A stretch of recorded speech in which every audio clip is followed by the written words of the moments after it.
అధిక మెజారిటీతో గెలిపించిన మా నియోజకవర్గ ప్రజలందరికీ హ్యాపీ న్యూ ఇయర్ 2024. ఇట్లు వేముల వీరేశం కాంగ్రెస్ ఎమ్మెల్యే నక్రేకల్.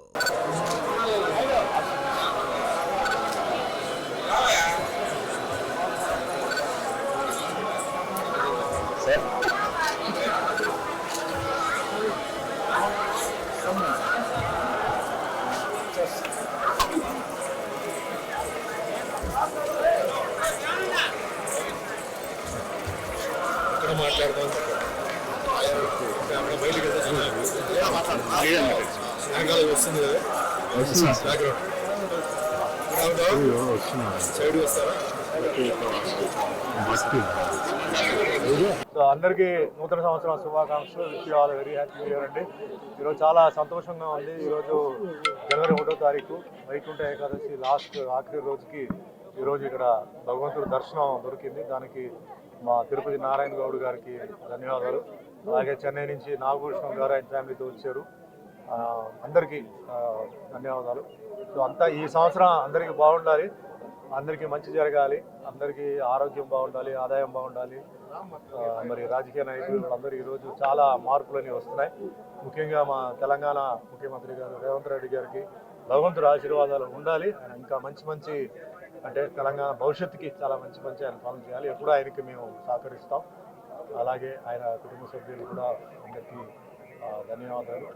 అదే మాదిరిగా ఇక్కడ కూడా ఆంధ్రాలో కూడా అందరికీ మంచి జరగాలి. ముఖ్యమంత్రి జగన్ గారికి కూడా భగవంతుడి ఆశీర్వాదాలు ఉండాలి. అన్నీ ముఖ్యంగా పేద ప్రజలకి బాగా జరగాలి. అందరూ సంతోషంగా ఉండాలి. అందరిది ఆరోగ్యం, అది వాళ్ళ ఆదాయం కానీ ఉద్యోగాలు కానీ ఏదైనా తప్పులని జరిగి ఉంటే అన్నీ క్లియర్ అయిపోయి అందరూ సంతోషంగా ఉండాలి. అదే మాదిరిగా నాకు ఇప్పటి వరకు ఇచ్చిన నిర్మాత, దర్శకులు, నా అభిమానులు, టెక్నీషియన్స్ వాళ్ళందరికీ పేరు ధన్యవాదాలు చెప్తున్నాను. ఇది 46వ సంవత్సరం నాకు సినిమా ఇండస్ట్రీకి వచ్చి భగవంతు దయ వల్ల 10 భాషల్లో యాక్ట్ చేశాను. తెలుగు సినిమాలు హీరోగా 100 సినిమాలు చేశాను, తమిళ్లో 50 సినిమాలు, కన్నడలో 50 సినిమాలు చేశాను.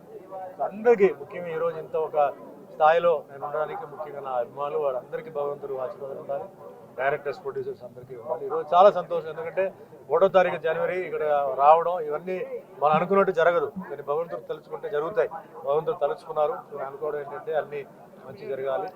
అదే మాదిరిగా ముఖ్యంగా మన రేవంత్ రెడ్డి గారికి ఒక ముఖ్యమైన విషయం ఏంటంటే మా గౌడ జాతికి ఏంటంటే ఏజెన్సీ ప్రాంతంలో ఏంటంటే చాలామంది గౌడ జాతి వాళ్ళు ఇబ్బందులు ఉన్నారు. అంటే అక్కడ ఏంటంటే కొన్ని సమస్యలు ఉన్నారు. ముఖ్యంగా తెలంగాణలో వాళ్ళకి ఎస్సీ స్టేటస్ ఇస్తే వాళ్ళు ఏంటంటే వాళ్ళ ఉద్యోగానికి వాళ్ళు చేయవచ్చు, కొన్ని ఇబ్బందులు ఉన్నాయి. రేవంత్ రెడ్డి గారు అది ఆల్రెడీ ఆయన ఎమ్మెల్యేగా ఉన్నప్పుడు కూడా ఆయన అసెంబ్లీలో మాట్లాడడం జరిగింది. దాన్ని అమలు పెట్టాలి. ఏజెన్సీ ప్రాంతాలు ఉంటున్నారు అంటే ఎప్పటి నుంచి 50 సంవత్సరాల నుంచి ఉంటున్నారో వాళ్ళకి ఏంటంటే ఎస్సీ స్టేటస్ ఇవ్వడం కానీ లేకపోతే వాళ్ళకి ఏదైనా ఒకటి ఇచ్చి చాలా ఇబ్బందులు ఉన్నారు. కాబట్టి రేవంత్ రెడ్డి గారికి నేను నమస్కారం పెట్టింది. ఆ ఒక కమ్యూనిటీకి మీరు హెల్ప్ చేయాలి. మీకు ఎటువంటి ఇబ్బంది లేకుండా, వాళ్ళకి కూడా ఇబ్బంది లేకుండా మీరు చేయాలని ఈరోజు నేను భగవంతుడి కోరుకుంటున్నాను. అదే మాదిరిగా ఆ సేవలు ఎప్పుడు ఉంటాయి. త్వరలో వచ్చి మిమ్మల్ని కలుస్తాను, సంక్రాంతి టైంలో కలుస్తాను. సో అందరూ బాగుండాలి, సంతోషంగా ఉండాలి, అందరూ మంచి ఉన్నత స్థాయికి ఎదగాలి మనస్ఫూర్తిగా కోరుకుంటున్నాను. మరిన్ని వీడియోస్ కోసం ఛానల్ ని సబ్స్క్రైబ్ చేయండి. లేటెస్ట్ అప్డేట్స్ కోసం వాట్సాప్ ఛానల్ ని ఫాలో చేయండి. అండ్ లింక్ డిస్క్రిప్షన్ లో ఉంది.